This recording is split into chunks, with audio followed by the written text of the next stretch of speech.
Caridade para com o próximo.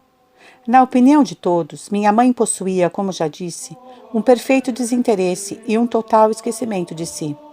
Assim podia pensar nos outros e devotar-se a seu serviço. Filha de militar, a coragem era-lhe como que natural e a covardia fazia-a fremir. Para ela, o dever devia primar sempre. Dever não somente para com Deus, mas também para com o próximo e a pátria.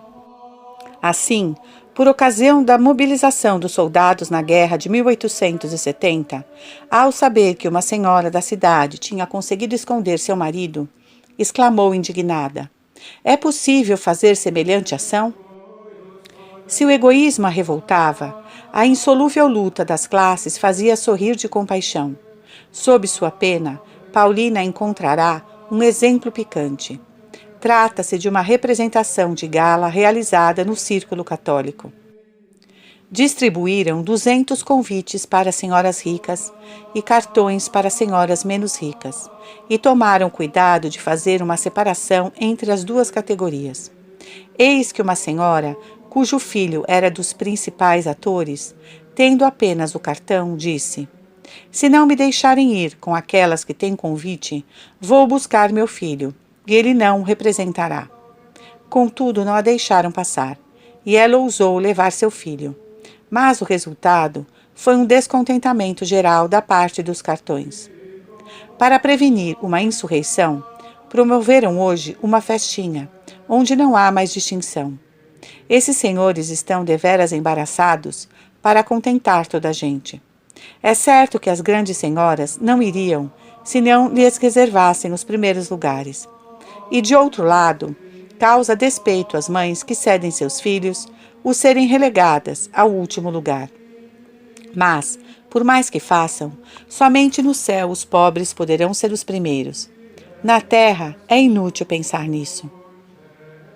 Compadecia-se naturalmente dos sofrimentos do próximo. As calamidades públicas comoviam-na profundamente e excitavam sua generosidade. Assim enviou sua cota por ocasião das inundações de Lisieux em julho de 1875. Sentia-se inclinada a exercer a caridade no plano mais imediato, o do socorro diário aos que estão na necessidade. E sua fé a levava a pensar primeiro nas almas. Convidava-nos a rezar pelos pecadores, pelos moribundos do bairro, visitava-os em ocasião oportuna, ajudava-os com seus bens, fazia suavemente com que se voltassem para Deus e chamava o padre à sua cabeceira. Sua correspondência está cheia de numerosos fatos desse gênero. Numa de suas cartas, depois de ter recomendado às orações de Paulina um pobre homem que ia morrer após 40 anos de abandono de seus deveres, termina assim: "Teu pai faz tudo o que pode para convertê-lo, mas ele se crê um santo. Acha que não falta mais que receber a coroa da justiça, como São Paulo. É, na verdade, um homem bom, todavia mais difícil de se converter do que um mau. Só um milagre da graça pode fazer cair o véu espesso que ele tem diante dos olhos." Carta de 14 de maio de 1876. Ao narrar-lhe seu irmão a volta a Deus de um de seus amigos: "Tomei a peito sua salvação", escrevia ela. "Rezei do melhor modo possível e fiz uma novena em regra para ele. Eu esperava de São José sua conversão. Por isso estou muito feliz de que ele tenha terminado como bom cristão." Carta a seu irmão, 29 de março de 1874. E a respeito de uma de suas rendeiras falecida subitamente: "Sua lembrança persegue-me por toda parte. Entretanto, mais penoso para mim é pensar que ela não praticava a religião. Ia à missa apenas 2 ou 3 vezes ao ano." Carta a Paulina, 26 de fevereiro de 1876. A Paulina censura a pusilanimidade de Luísa. A empregada foi passar uma semana em sua casa. Seu pai aproxima-se do fim, a largos passos, e não quer ouvir falar de confissão. Eu recomendei à filha que prevenisse a tempo o padre, para que fosse ver e o preparasse pouco a pouco, mas ela não quis. É como sua mãe que diz: tem-se muito tempo, ele não está tão mal. Isso me revolta ao último grau, e zango-me com ela. De sua alma ardente, devorada pelo zelo da salvação dos pecadores, jorrava esta exclamação dolorosa: Meu Deus, como é triste uma casa sem religião! Como é terrível a morte ali! Se para levar as almas a Deus, ela contava antes e acima de tudo, com a eficácia da graça obtida pela oração, dava também importância à hábil intervenção das criaturas. Sua arma pessoal era a irradiante bondade, dedicada aos seus primeiramente. Levou para o próprio lar seu velho pai, de caráter difícil. Tratou-o com um devotamento incansável, fazendo todo o possível para amenizar seus últimos dias. Desejava mesmo ir para o purgatório em seu lugar, e fez por ele o ato heróico. Nossa mãe testemunhava também por seu irmão, Isidório Guerin, um cuidado atencioso e sem limites. Primeiramente, quando estudante em Paris, acompanhava-o de longe, aconselhava-o, como já referi. Repreendia-o por vezes, mas sempre com tanta delicadeza que ele se submetia. Depois de casado, sua solicitude estendeu-se a todo o seu lar. Participava vivamente de suas aflições e alegrias. Forçava-se por alcançar-lhe os corações ao alto, pela submissão e gratidão à divina providência. Assim escrevia ao Sr. Guerin, por ocasião da morte de seu terceiro filho, Paulinho, logo ao nascer. Contudo, meu querido irmão, não murmuremos. Nosso bom Deus é o Senhor. Ele pode, para nosso bem, deixar-nos sofrer muito e muito, mas nunca seu socorro e sua graça faltarão. A mesma confiança heróica transparecia nestas linhas, vários anos antes, quando ele comprou a farmácia de Lisieux, que ela lamentava tanto por achá-la muito longe de Alençon. Eu entrego tudo à vontade e à graça de Deus. Carta de 22 de abril de 1866. Se, em lugar de reconforto e de simpatia, ele necessitava de um eco alegre por algum bom sucesso, ela sabia exultar. Assim, esta exclamação espontânea, no próprio ano de sua morte, quando seu lar passava pela mais penosa das ansiedades. Esta boa notícia encheu-nos a todos de alegria, até meu marido, tão triste por causa de minha saúde. Carta à sua cunhada, 5 de janeiro de 1877. A delicadeza de seu coração manifestava-se também para com os estranhos. Durante a guerra de 1870, obrigada a alojar 9 soldados alemães, notou que um deles parecia triste e aflito por estar longe de sua casa.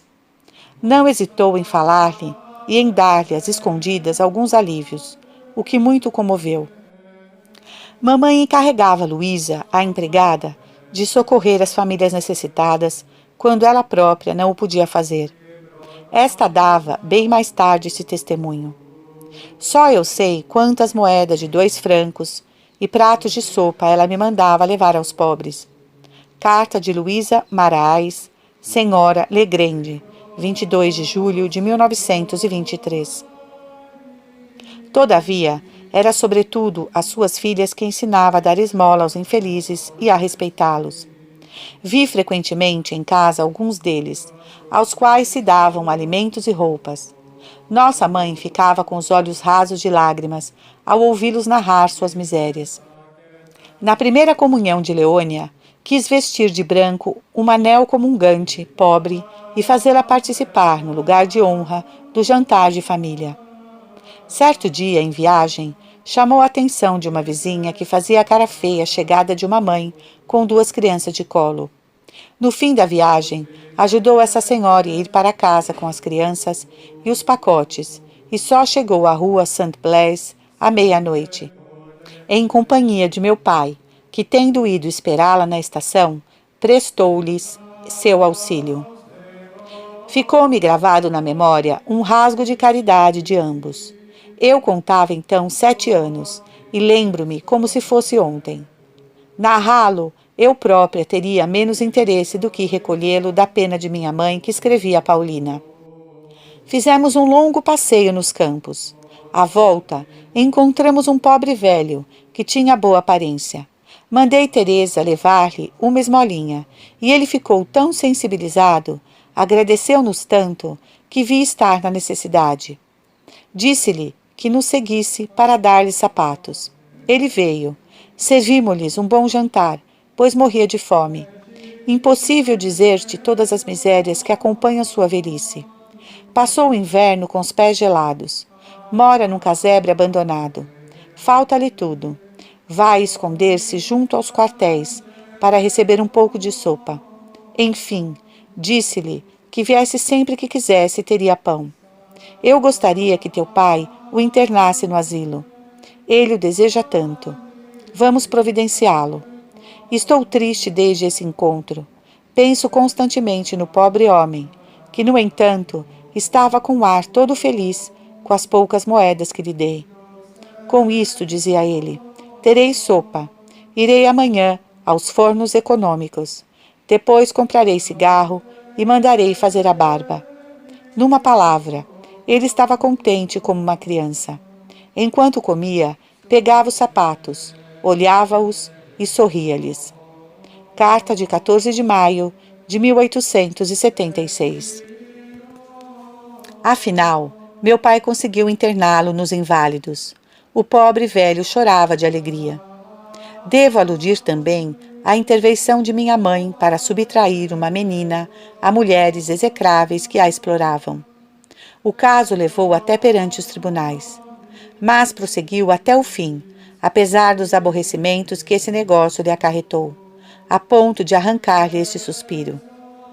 Se a gente não trabalhasse por Nosso Senhor, seria desanimador fazer o bem. Carta de novembro de 1875. O perdão das injúrias e erros coadunava-se em seu grande coração, com a necessidade de tornar felizes os que a cercavam. A propósito de um muro que se desmoronara, o vizinho intentou um processo contra meus pais e convenceu-os perante o juiz de paz. Minha mãe relata o incidente a Paulina nesses termos. Teu pai foi apresentar-se. Explicou tão bem o caso que todos, inclusive o juiz, ficaram indignados com o nosso vizinho. A coisa está neste ponto. Não sei quando terminará. Não me preocupo muito. Devemos aceitar as contradições com paciência, pois é preciso sofrer sobre a terra.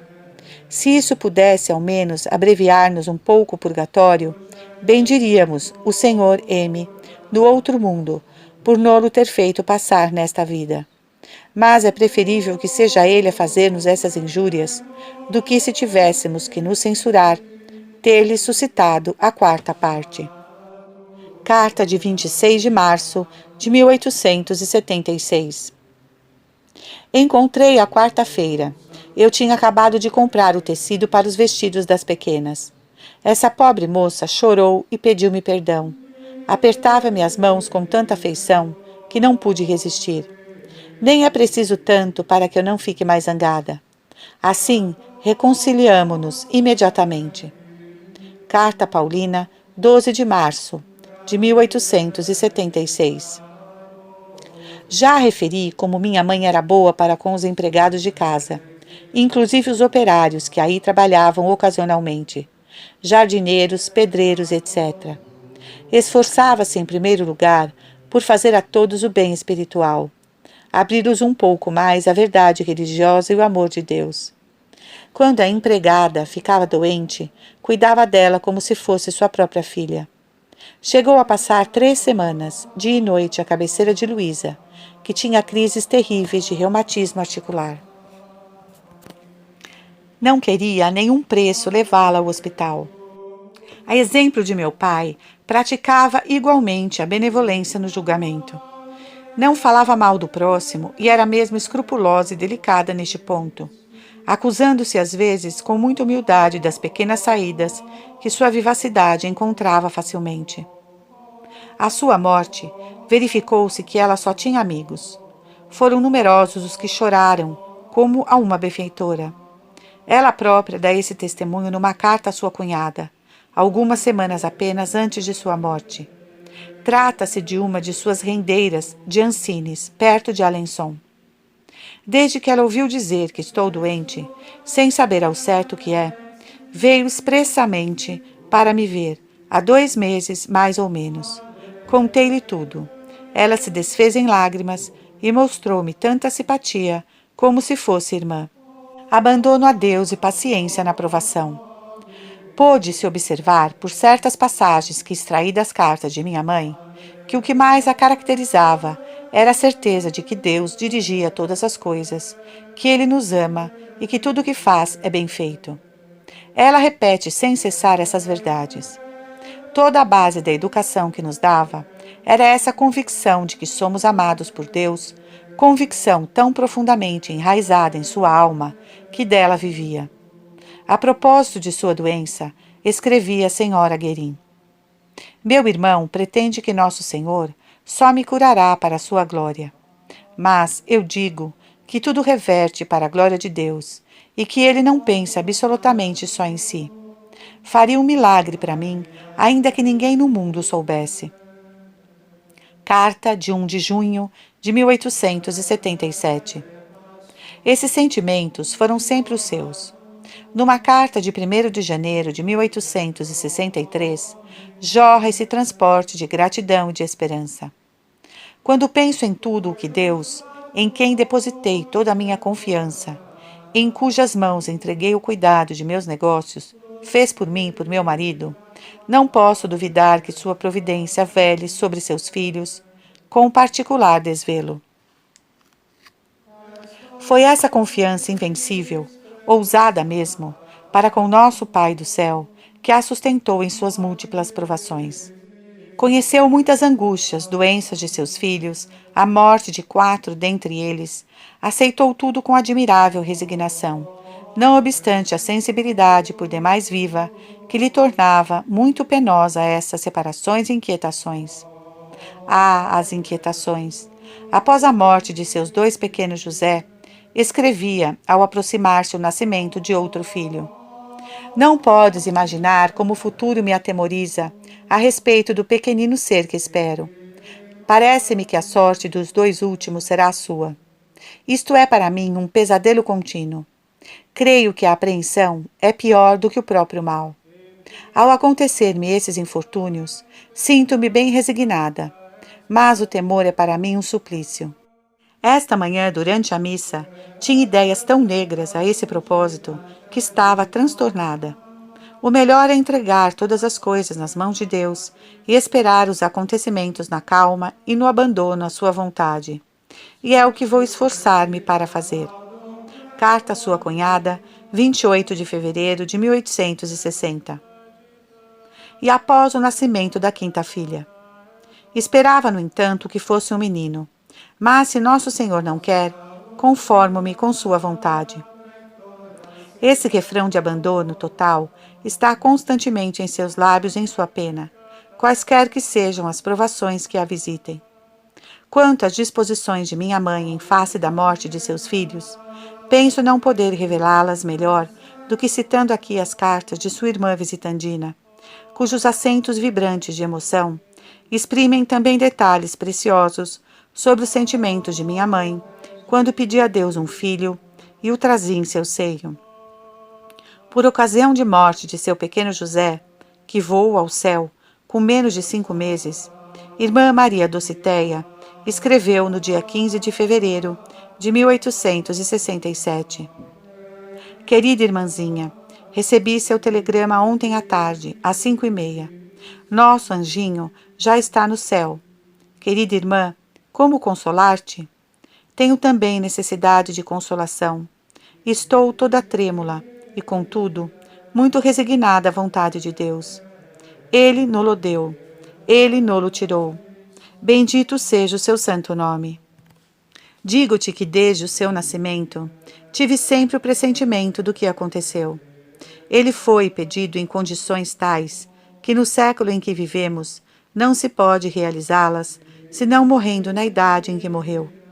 Ontem de manhã, ao pedir a Nosso Senhor após a Santa Comunhão que nolo deixasse, pois afinal queríamos criá-lo unicamente para a sua glória e para a conquista das pobres almas, pareceu-me ouvir interiormente a resposta de que Ele queria as primícias, e mais tarde dar-te-ia outro filho, tal qual desejamos. Termina sua missiva com esta lembrança afetuosa para seu cunhado. E teu pobre marido, como deve estar desolado. Dize-lhe que esta carta, e todos os sentimentos que exprimo aqui, são para ele também. Quando morreu o segundo José no ano seguinte, com 8 meses apenas, a visitandina esforçou-se por consolar ainda mais a minha mãe. Como teu coração deve estar ferido por esse novo golpe. Oh, sim, os desígnios de Deus são impenetráveis. Eu pensava que ele te deixaria esse filho, mas ele sabe melhor do que nós o que nos convém. Deixemo-lo agir. Esta vida é tão cheia de misérias. Tu, querida irmã, podes bem dizê-lo, pois desde tua infância até agora, quantas penas de todo gênero sofreste. Mas a alegria virá, e a medida de tua alegria será de tuas aflições. Crê, pois, sem nenhuma dúvida. Semeias agora nas lágrimas, mas colherás na abundância da alegria do Senhor. Quando no fim desta miserável vida, vires teus belos anjinhos saírem ao teu encontro, narrando as misericórdias do Senhor para com eles. Porque os tirou da lama e da corrupção deste mundo, antes que tivessem manchado. Querida irmã, quereria dizer-te algumas palavras de consolação. Mas, apesar de achar bom o que o Senhor fez, minha pobre alma está angustiada. Chora este querido pequeno, e depois tua dor e a de meu cunhado pesam grandemente sobre meu coração.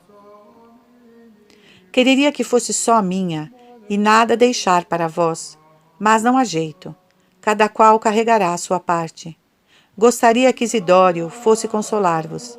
Aconselho-te, minha pobre querida irmã, a não pedires mais filhos a nosso Senhor. Se te der outros, recebê-lo-á. Se vos tirar, submeter-te-á. Procure educar bem suas filhas, para que elas deem grande glória a Deus, quanto os maiores santos.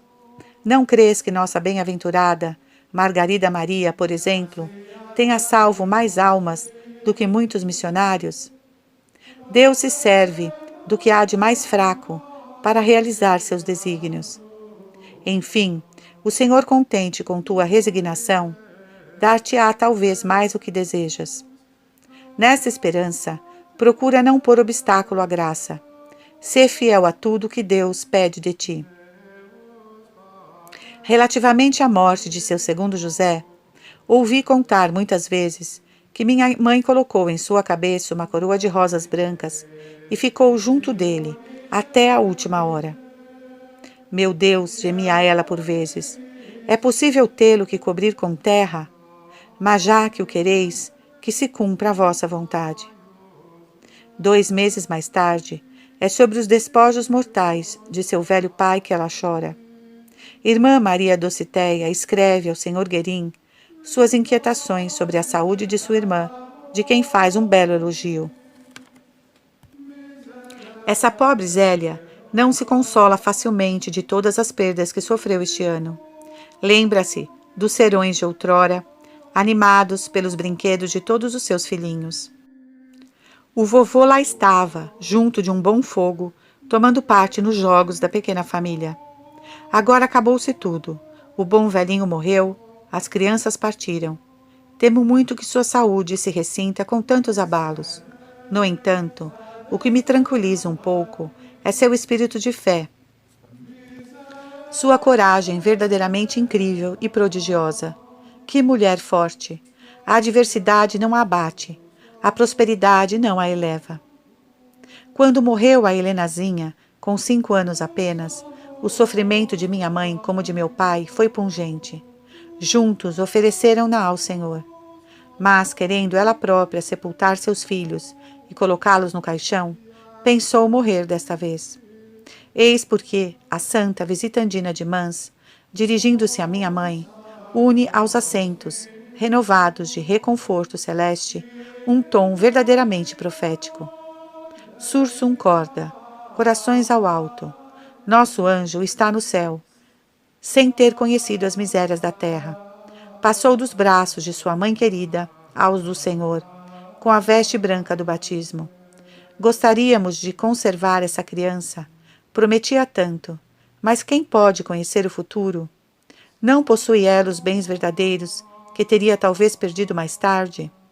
Deus não é menos amável quando nos tira do que quando nos dá. Oh, minha querida irmãzinha, como me sinto feliz ao ver tua fé e tua resignação. Reencontrarás logo aqueles que choras e que amaste tanto. Então será para não mais te separar deles. Sim, tua coroa será bela. Teu coração está no lugar, mas por tua submissão a todas as vontades divinas, sai dele um bálsamo que rejubila o coração de Deus. Não posso deixar de achar que és feliz, por dares ao céu eleitos que serão tua glória e tua alegria. Além disso, tua fé e tua confiança, que não vacilam jamais, terão o dia uma magnífica recompensa. Esteja certa de que o Senhor te abençoará e que a medida das penas será a das consolações que te estão reservadas. Afinal, se nosso Senhor, contente contigo, quiser dar-te esse grande santo que desejas tanto para a sua glória, não ficarás bem recompensada? Vê-se por estes elogios que minha mãe não se deixava ultrapassar por sua irmã religiosa nos sentimentos de fé invencíveis e cega esperança em Deus. Quando sua cunhada, a senhora Guerin, perdeu seu filho recém-nascido, ela lhe exprime, em termos edificantes, as próprias impressões à morte dos seus. Eis algumas passagens desta carta. O infortúnio que acaba de ferir-vos aflige-me profundamente. Sois verdadeiramente provada. É um de vossos primeiros sofrimentos, minha pobre e querida irmã. Que nosso Senhor vos conceda resignação à sua santa vontade. Vosso querido filhinho está junto dele. Ele vos vê, vos ama, e um dia o reencontrareis. É uma grande consolação que eu senti e sinto ainda. Ao fechar os olhos dos meus queridos filhinhos e ao sepultá-los, provava grande dor, mas sempre fui resignada. Não lamentava os sofrimentos e cuidados passados por eles. Várias pessoas me dizem, seria preferível não os ter tido. Eu não podia suportar essa linguagem. Achava que as penas e os cuidados não podiam ser colocados na mesma balança da felicidade eterna de meus filhos. Além disso, não estão perdidos para sempre. A vida é curta e cheia de misérias. Eu os tornarei a encontrar no céu. Foi principalmente a morte do primeiro que senti mais vivamente a felicidade de ter um filho no céu. Nosso Senhor me provou de maneira sensível que Ele aceitava meu sacrifício. Obtive por intercessão desse anjinho uma graça bem extraordinária. Carta de 17 de outubro de 1871. A cura de sua Helenazinha.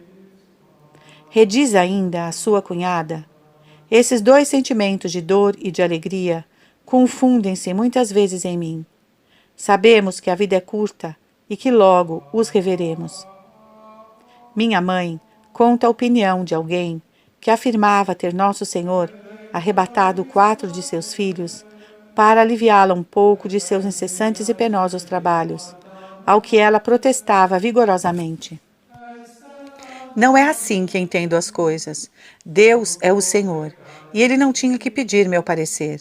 De outro lado, suportei muito bem até agora as fadigas da maternidade, confiando em sua providência. Aliás, que quereis? Não se está na terra para ter grandes prazeres.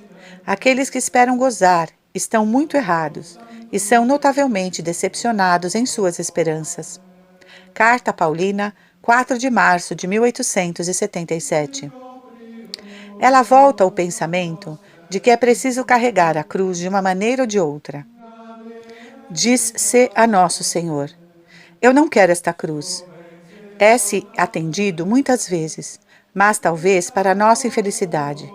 É preferível aceitar pacientemente o que nos acontece, pois há sempre uma alegria ao lado da pena. E ainda, Nosso Senhor não faz as coisas pela metade. Dá-nos sempre o que precisamos. Tenhamos todos muita coragem. Carta à sua cunhada, 1º de outubro de 1871.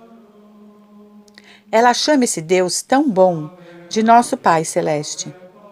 O que desolava minha mãe era não ter podido amamentar senão os 3 primeiros filhos e ter que confiá-los às amas que moravam por vezes no campo. Impunha-se então fadigas excessivas para visitá-los. Com relação a Teresa, minha mãe teve uma alegria sem igual. Desde antes de seu nascimento, eu a ouvia cantar comigo, confiará ela. Cheia de felicidade, tenta amamentá-la, mas a pequena cai doente repetidas vezes e não quer mais o seio materno. Velam-na dia e noite, procuram alimentá-la de outro modo, segundo as prescrições do médico. Num dado momento, creem na morta. Tentam, entretanto, chamar com urgência a ama, que, vendo o estado da criança, meneia a cabeça. Minha mãe então sobe ao seu quarto e suplica a São José que lhe restitua a vida, embora resignada à vontade de Deus, caso ele queira levar a criança. Ela desce invadida por uma angústia mortal, mas seu Benjamim está salvo. Pode-se pensar que a Igreja deve Santa Teresa do Menino Jesus às lágrimas e às orações de sua mãe. É preciso, porém, garantir essa semi-ressurreição por um sacrifício. Deixar a ama levar Teresa ao campo. Escreve mamãe. O que me consola é pensar que Nosso Senhor quer assim, porque fiz tudo o que pude para criá-la eu própria. Carta à sua cunhada, 1873. 3 semanas depois, nova crise. Minha mãe foi imediatamente com o médico a Semalê, onde morava a ama. Eis seus pensamentos durante o trajeto. Vendo um belo castelo e propriedades magníficas, eu pensava, tudo isso é nada. Nós só seremos felizes quando estivermos todos reunidos no céu, nós e nossos filhos. E eu fazia a Deus o sacrifício de minha filha. Ela incluía assim: fiz tudo o que estava ao meu alcance para salvar a vida da minha Teresa. Agora, se Nosso Senhor quiser dispor de outra forma, procurarei suportar a provação o mais pacientemente possível. Por felicidade, a pequena sarou. Nesse mesmo ano de 1873, nossa mãe mostrou seu espírito de humilde abandono por ocasião da febre tifoide de Maria. Foi preciso trazê-la da visitação a toda pressa. Essa doença causou à mamãe muitas inquietações e fadigas. Quando ela chegou, lê-se numa de suas cartas, meu coração partiu-se. Não posso tirar da cabeça que ela morrerá. Meu marido está desolado, não sai mais de casa. Enfim, esperamos que Nosso Senhor não permitirá uma provação tão dura como a de perder esta filha. Rezai por nós, a fim de que, se ele exigir esse sacrifício, tenhamos força para suportá-lo. Carta de 10 de abril de 1873 à sua cunhada. Manifestava também sobrenatural coragem, aurida em sua invencível confiança em Deus, durante a invasão de 1870, quando se cogitou em destruir a Ponte Nova, bem perto de sua casa. Essa medida, unida a outras ameaças de ruína, provocou-lhe esta saída. Toda a gente chora, exceto eu. Sua confiança transparecia ainda em outras circunstâncias. Esta, por exemplo, que decepciona tantos pais e que a leva a dirigir estas linhas à sua cunhada, que esperava um filho ao mesmo tempo que ela. Alegro-me de pensar que no mês de agosto teremos ambas um garotinho. Pelo menos eu o espero. Mas, quer seja menino ou menina, é preciso receber com gratidão o que Nosso Senhor nos der, pois Ele sabe melhor o que nos convém. Após o nascimento de Maria Guerin e de sua pequena Melânia Teresa, que viverá algumas semanas apenas, ela insiste sobre a mesma ideia, pois, na sua opinião, orientada unicamente para a alma imortal dos seus, pouco importa que tenha vindo uma menina em vez do menino que esperava. Se fordes como eu, escreve novamente a senhora Guerin, não vos aborrecereis, pois eu não fiquei nem um momento penalizada com isso. Em tudo o que acontece, é sempre a mesma reação cristã diante da provação, o que a faz escrever filosoficamente a mesma correspondente. Toda a gente tem sofrimentos. Os mais felizes são os menos infelizes. É bem prudente e mais simples resignar-se à vontade de Deus e preparar-se de antemão para carregar a cruz com a maior coragem possível. Ela podia dar esse conselho, pois o praticava tão perfeitamente.